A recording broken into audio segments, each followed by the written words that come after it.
to your local church should be easy, and with Tidely, it is. Just download the app and securely register your credit or debit card. You're done. Now you can give during church services or anywhere else. Use Tidely to give a one-time gift or set up recurring donations. It's that simple.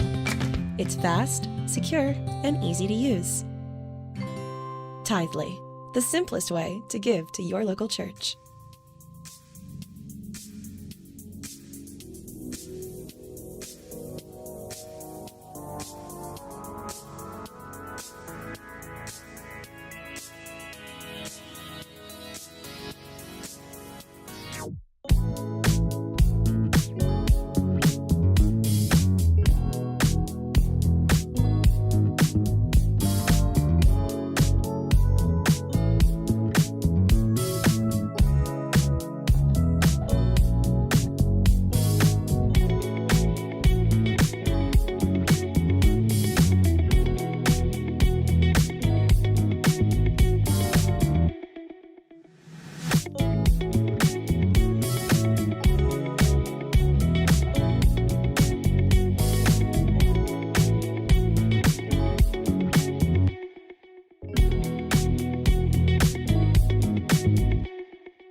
You got it? You ready to sing it with your heart and soul? Yeah? Okay, here we go.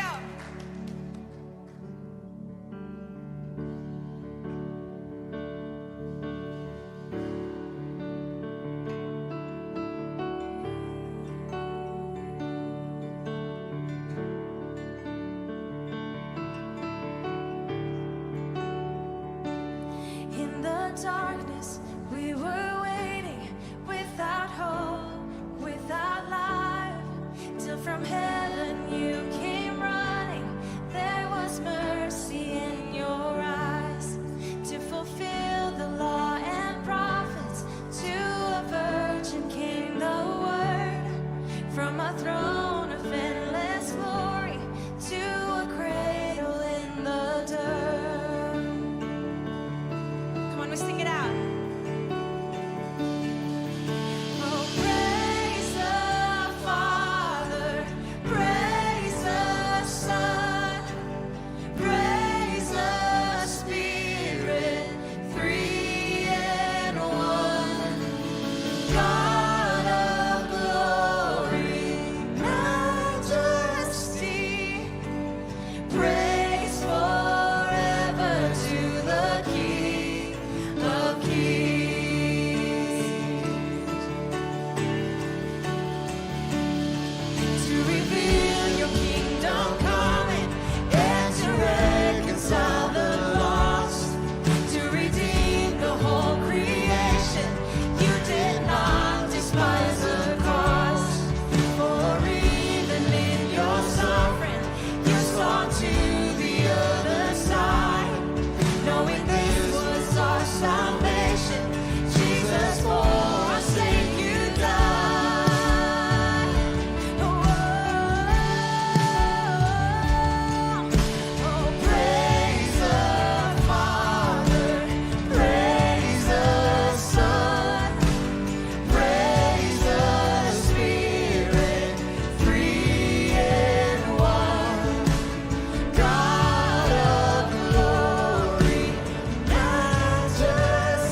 Death could not hold you down.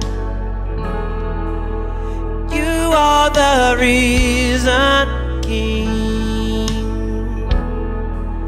seated in majesty. You are the risen King, 'cause death could not hold you down. You are the risen King, seated in majesty. You are the risen King.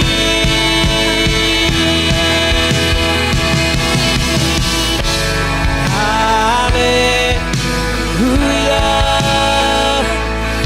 You have won the victory.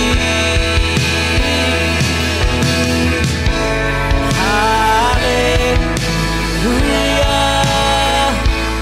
You have won it all for me. Death could not hold you down. You are the risen King, seated in majesty.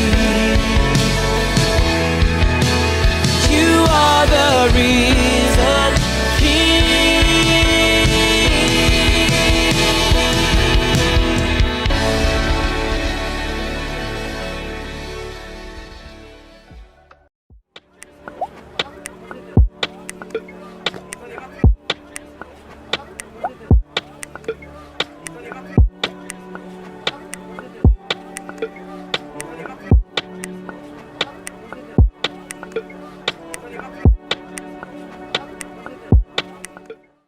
Together, we are creating a new future for the Valley because of your generosity.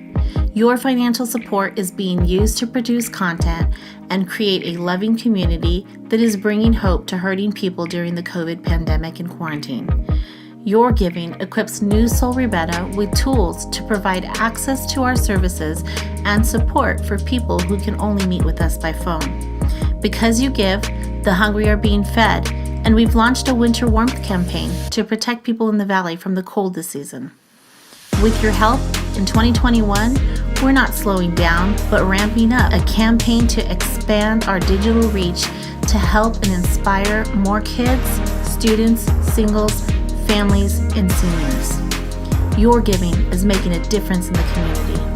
1 Timothy 6:17-19 says, "Don't be full of yourselves and obsessed with money, which is here today and gone tomorrow.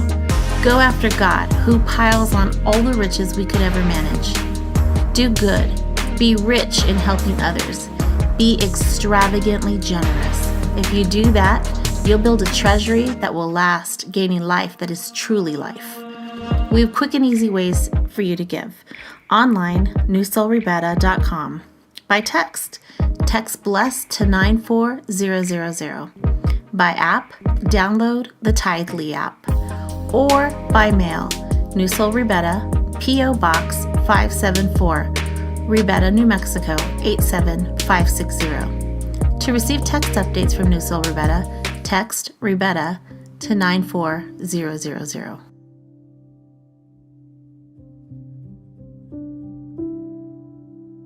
Hi, Newsoul Ribera. Happy Easter.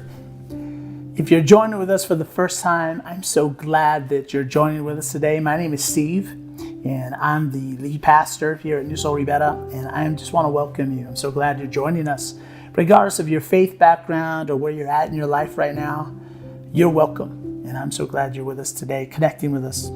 I bet you can guess what I'm going to talk about. The resurrection of Jesus from the dead. That's what Christians all over the world are talking about this weekend. It's a really big deal. It's our Super Bowl.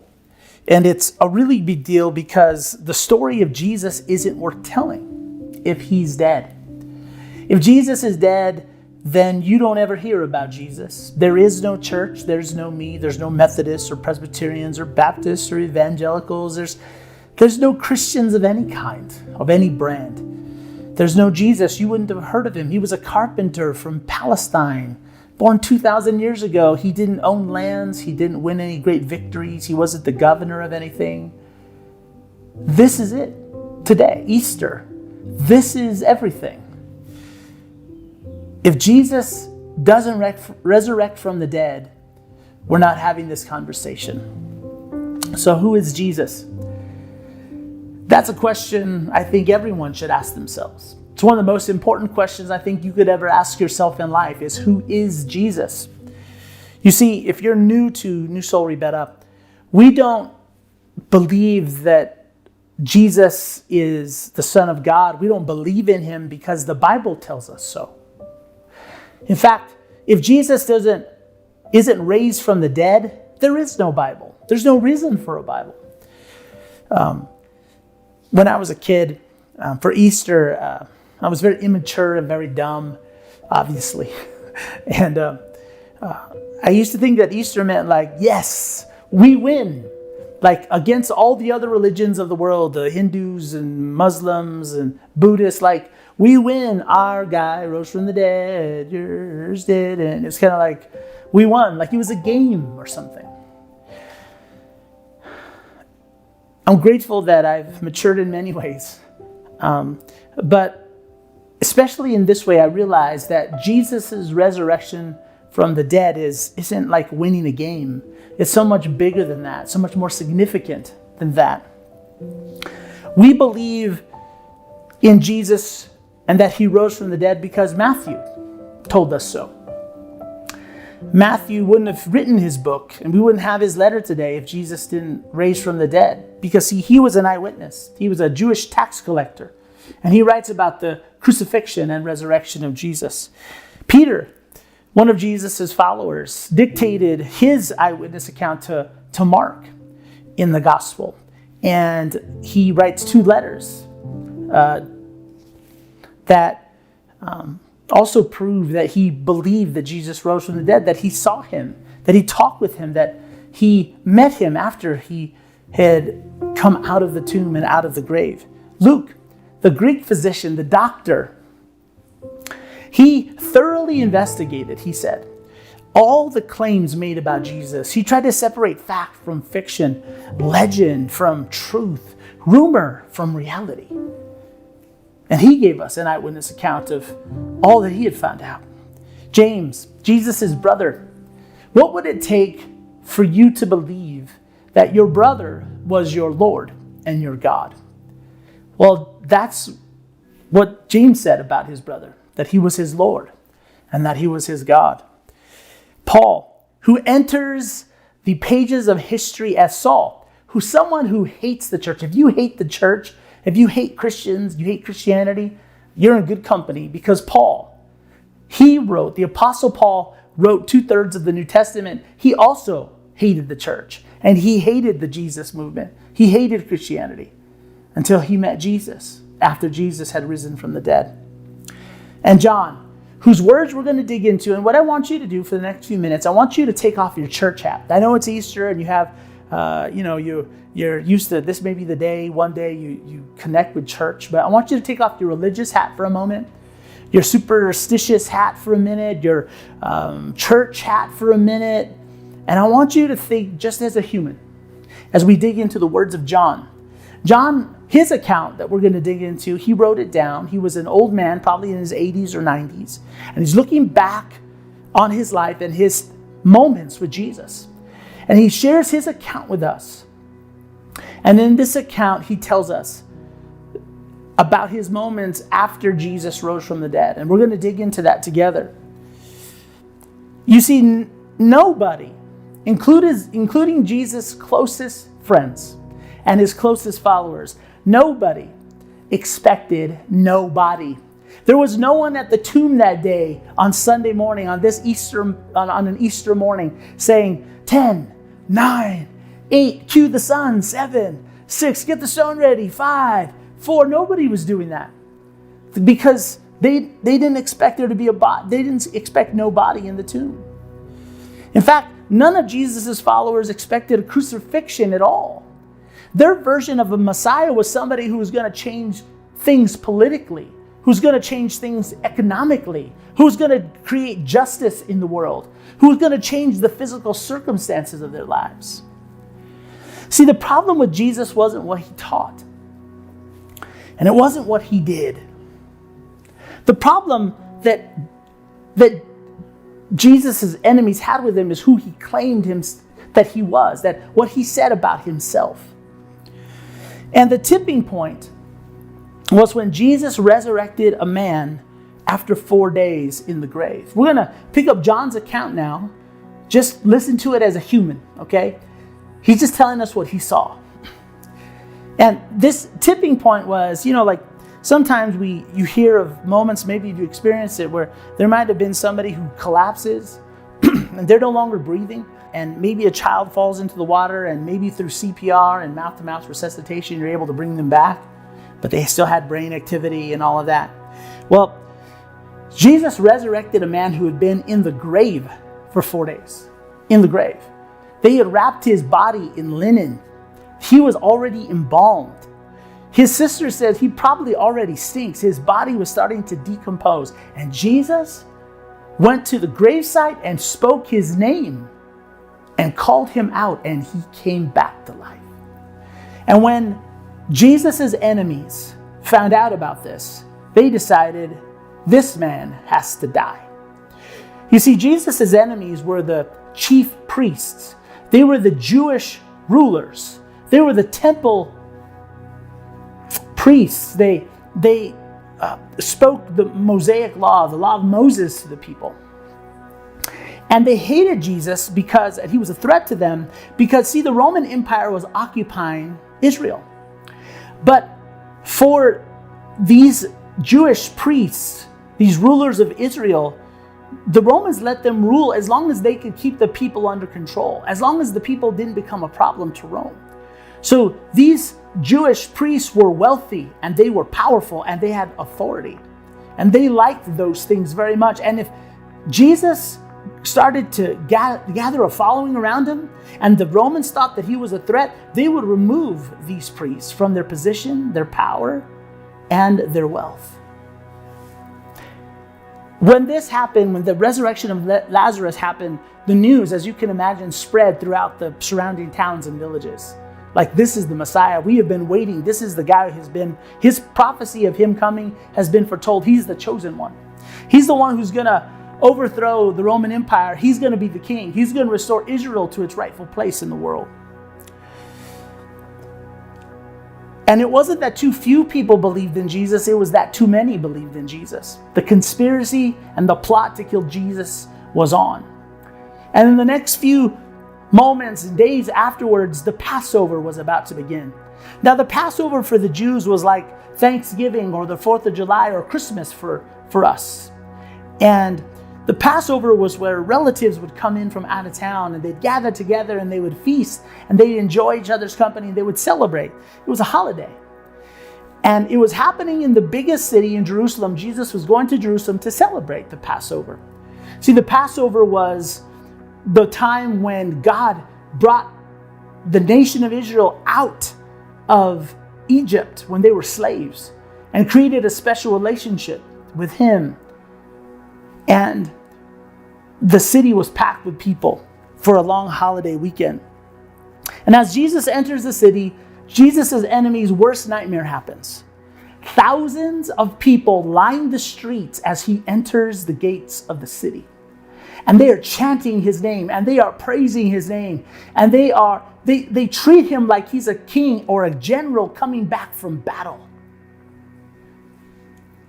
And Jesus' enemies are like, we've got to get rid of this man. We've got to get him away from the crowds. We've got to get him isolated. We've got to arrest him, put him through some type of quick trial, get him to the Romans, and let them crucify him. Because we don't want to be responsible for the death of this man, but we've got to get rid of him.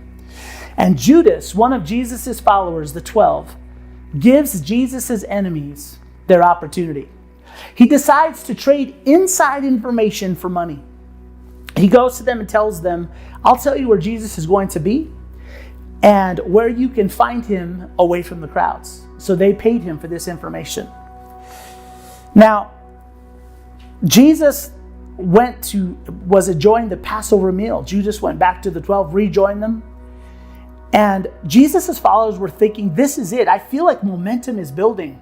Like, we've seen this man do miracles. He's calmed the sea. He's opened blind eyes. He's healed people who were lepers. He's healed people who were lame forever. He's raised somebody from the dead. The momentum in the crowds are shifting. They're chanting his name. Something big's about to happen. And they felt like they were on the ground floor of something brand new. And when the Passover meal was being served, Jesus got the bread and he got the wine and he said, I am creating a new covenant with you. This body and this wine is a new covenant, a new agreement, a new contract with you. Now, Jewish people at that time, people in Israel, they knew all about covenants because that was what their relationship with God was created from. It was a contract, an agreement that they would be the chosen people of God and God would be their God. And if they met a certain amount of requirements, God would bless them and watch over them and keep them. And Jesus was saying, I am replacing that old agreement and I'm making a new agreement, new covenant. And this agreement isn't just for Israel.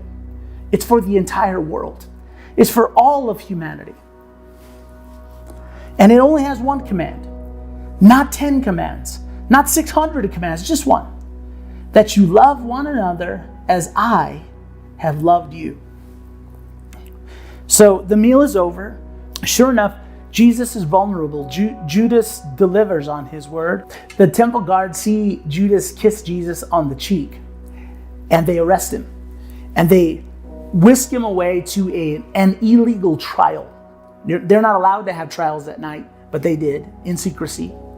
They brought witnesses in who lied about Jesus. They couldn't get their story straight, but it didn't really matter because the verdict was already done before the trial even started. They convicted Jesus guilty of crimes that he needed to be executed for. So they take him to Rome and they present him to Pontius Pilate, who was the governor of Rome, and said, you need to execute this man. And Pilate examines him and examines the evidence and realizes that they just hate Jesus. They're jealous of Jesus. And this is all a lie. It's a ruse to get him killed. And Pilate says, I don't find anything wrong with this man. They don't relent. So he says, okay, I'll whip him. So he whips Jesus with 39 lashes. His body is torn apart. He is bleeding out everywhere. And he figures that if they see him bleeding and broken, that they'll relent and they'll say, okay. But no, they say, we want him crucified. And he said, why? He's done nothing to deserve death. And the Jews say, if you don't crucify him, you are no friend of Caesar. And then Pilate says, do you want me to crucify your king? And the chief rulers of Israel, the priests, said, we have no king but Caesar. So Pilate washes his hands and says, I'm innocent of this guy's blood. His blood is on your hands. I am innocent of the death. I'm not responsible for the death of Jesus. So he hands him over to him and Jesus to them, and he agrees to crucify Jesus. And Jesus is on the cross. He's bleeding out. And we pick up John's words now. When Jesus saw his mother there and the disciple whom he loved, how he refers to himself, standing nearby, he said to her, woman, here is your son. And to the disciple, here is your mother. From that time on, this disciple took her into his home. Jesus took care of his mom. And then Jesus said, it is finished. And with that, he bowed his head and gave up his spirit. Jesus died. The man who saw it, John, who's writing this, has given testimony, and his testimony is true. He testifies so that you also may believe. So John is saying, I'm writing to you, reader. I'm writing to you, listener. I am telling you that this happened so that you may believe. Well, believe what, John? That the wannabe Messiah 2,000 years ago on the other side of the planet was crucified by the Roman Empire like thousands before him? That there were corrupt politicians? That there was a conspiracy to protect the powerful and the wealthy? Okay. I mean, we're with you on that, John. But John continues. He says, later, Joseph of Arimathea. And those of you who are science and data and like empirical evidence kind of people, these are names and places of people you can actually identify. They were real people. He asked Pilate for the body of Jesus, and with Pilate's permission, he came and took the body away. He was accompanied by Nicodemus and brought a mixture of myrrh and aloes, about 75 pounds. Taking Jesus' body, the two of them wrapped it with the spices in strips of linen, and this was in accordance with Jewish burial customs. What do you do with 75 pounds of embalming spices? You embalm someone because they believed that Jesus was going to do what all dead people do: stay dead. They placed a Roman seal on the tomb after they got their servants to roll a giant stone in front of it, saying that if anyone broke into this tomb, they would die. And then they placed Roman guards in front of the tomb, battle-hardened Roman centurions, to keep anyone from stealing the body. The apostles disappear into the city, and we don't know where they went exactly. But if Jesus was dead, there was no movement to keep alive. They weren't planning and plotting, how do we keep this going now that Jesus is dead? Because it was built on who Jesus was and not what he taught. So that when he died, if the Son of God was dead, the movement that he began also died. Then all of his followers had just wasted 3.5 years of their lives following a magician, a teacher, but ultimately a disappointment because they believed he could actually change things. But early on Easter morning, early on the Sabbath, a Sunday morning, while it was still dark, Mary Magdalene, a woman whose life had been changed by Jesus, he had lifted her and her dignity. She went to the tomb and saw that the stone had been removed. So she came running to Simon Peter and the other disciple, that's John, and said, "They have taken the Lord out of the tomb, and we don't know where they have put him." You see, she didn't say that he rose from the dead. They say they took his body because nobody expected nobody. So Peter and the other disciple started for the tomb. Both were running. But the other disciple outran Peter and reached the tomb first. Now, I can imagine that when John is writing this, he's an old man now, and Peter's already been executed in Nero's Rome, and he's chuckling. I beat him. I outran him to the tomb. And it says that he bent over and looked in at the strips of linen lying there, but did not go in. See, John's being really transparent with us. He ran to the tomb, but he didn't go inside because it was dark. And a dead body might be in there, or it was in there. And there's strips of linen there, and he doesn't know what he's going to find in there. Then Simon Peter came along behind him and went straight into the tomb, because that's what Peter always did. He just ran straight into everything. And he saw the strips of linen lying there, as well as the cloth that had been wrapped around Jesus' head. The cloth was still lying in its place, separate from the linen. Now you tell me, what thieves steal a body and unwrap the body of all the linen and disembalm the body? Finally, the other disciple, John, who had reached the tomb first, also went inside. And he saw and he believed. John is telling us here, when he walked in there, suddenly he realized everything had changed. You see, even Jesus' closest friends doubted and no longer believed. So if you doubt and you no longer believe, you're in great company. John saw with his own eyes, and then he believed that Jesus, the Messiah, the Son of God, he didn't come to be a king in the way he had always thought, but something more, that Jesus was someone more. He may have said to himself, so if Jesus rose from the dead, then that means he got it. He finally understood. After the resurrection, Jesus appeared to his followers. He even made breakfast for them on the beach. He walked with them and talked with them. They touched him. Many people saw him alive. But there was one of the 12 that wasn't with them and hadn't seen Jesus yet. And he figured that he had wasted 3.5 years of his life on this wannabe Messiah who did magic tricks and taught love. He had faith and it died. He had hope and it was crushed. He had trusted and it was disappointed. Now Thomas, one of the 12, was not with the disciples when Jesus came. So the other disciple told him, "We have seen the Lord." But he said to them, unless I see the nail marks in his hands, and put my finger where his nails were, put marks in his hands, and put my finger where the nails were, and put my hand into his side, I will not believe. Thomas was not superstitious. He wasn't going to take it on faith anymore. He wasn't going to take it on trust anymore. He would say, I did believe, and I watched my belief and hope bleed to death on a cross. I saw it get chewed up and spit out by the corrupt and the powerful. You see, nothing changes in this world. It never will. I'm done with hope and faith. I need more than to take yours or anyone else's word ever again. I need proof this time. And a week later, his disciples were in the house again, and Thomas was with them this time, though the doors were locked. And Jesus came and stood among them, and he said, peace be with you. And he said, peace be with you, because if someone shows up when all the windows and doors are locked, and they weren't there when you locked them, you're going to freak out. Then he said to Thomas, put your finger here.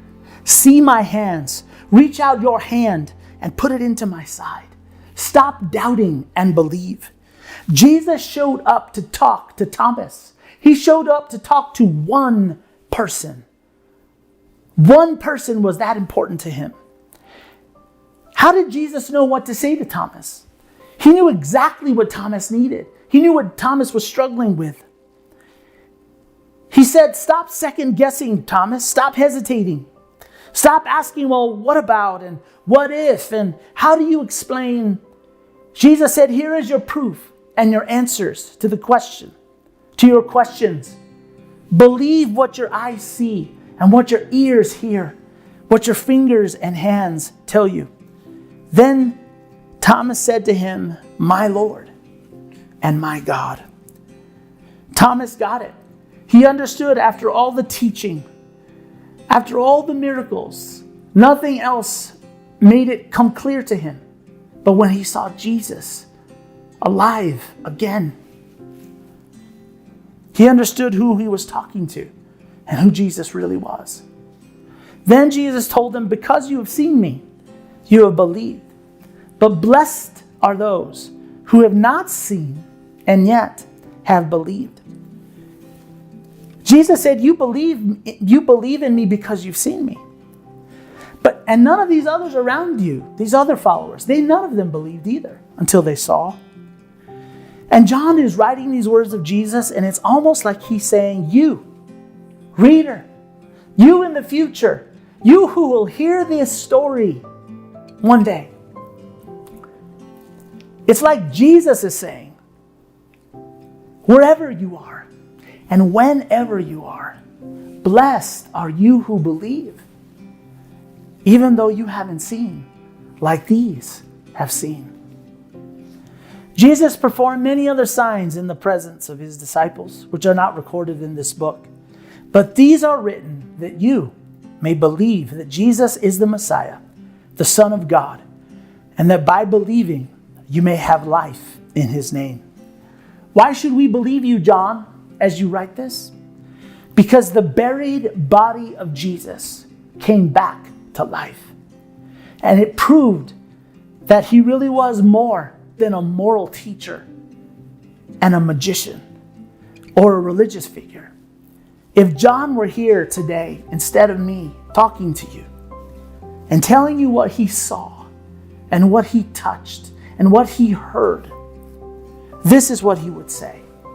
I recorded these things for you, that you may believe, like I believe.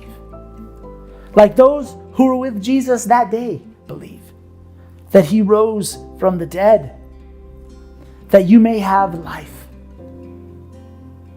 Not existence, but life. For God so loved the world, John would say, that he gave his one and only Son, that whoever believes in him shall not perish, shall not be lost to God, but have eternal life. This is the good news. This is the gospel. We hope that this Easter you would believe John's account. And we invite you, just like John did, to trust in Jesus. After this song, there will be some information that comes up on the screen that tells you how to connect with us and how we can help you in your journey to experience the life we've been talking about. I invite you to join us in this song as we sing together. How great the chasm that lay between us, how high a mountain I could not climb. In desperation, I turned to heaven and spoke your name into the night. Then through the darkness, your loving kindness tore through the shadows of my soul. The work is finished, the end is written. Jesus Christ, my living hope. Oh, who could imagine so great a mercy? What heart could fathom such boundless grace? The God of ages stepped down from glory to wear my sin and bear my shame. The cross is spoken, I am forgiven. The King of Kings calls me his own. Beautiful Savior, I'm yours forever. Jesus Christ, my living hope. So hallelujah, sing it out. Hallelujah, praise the one who set me free. Hallelujah, death has lost its grip on me. You have broken every chain. There's salvation in your name, Jesus Christ, my living hope. Hallelujah, hallelujah, praise the one who set me free. Hallelujah, death has lost its grip on me. You have broken every chain. There's salvation in your name, Jesus Christ, my living hope. What hope we have in Jesus. What a friend we have in Jesus. Thank you. You're not distant, you're not far away from us. You're near, closer than our skin, Jesus. Jesus, oh Jesus, Jesus,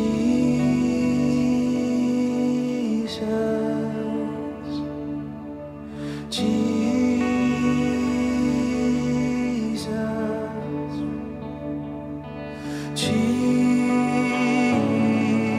Jesus, friend forever, amazing. Jesus,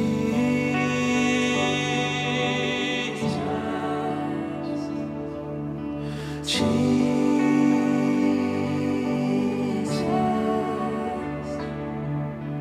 Jesus,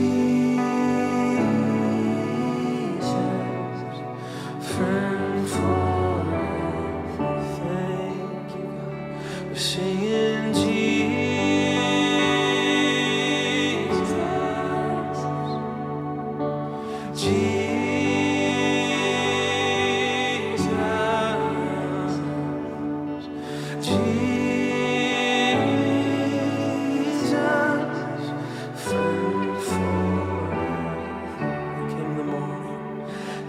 came the morning that sealed the promise. Your buried body began to breathe. Out of the silence, the roaring lion declared the grave has no claim on me. We thank you. Then came the morning that sealed the promise. Your buried body began to breathe. Out of the silence, the roaring lion declared the grave has no claim on me. Oh, Jesus, yours is the victory.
Yeah, we praise you.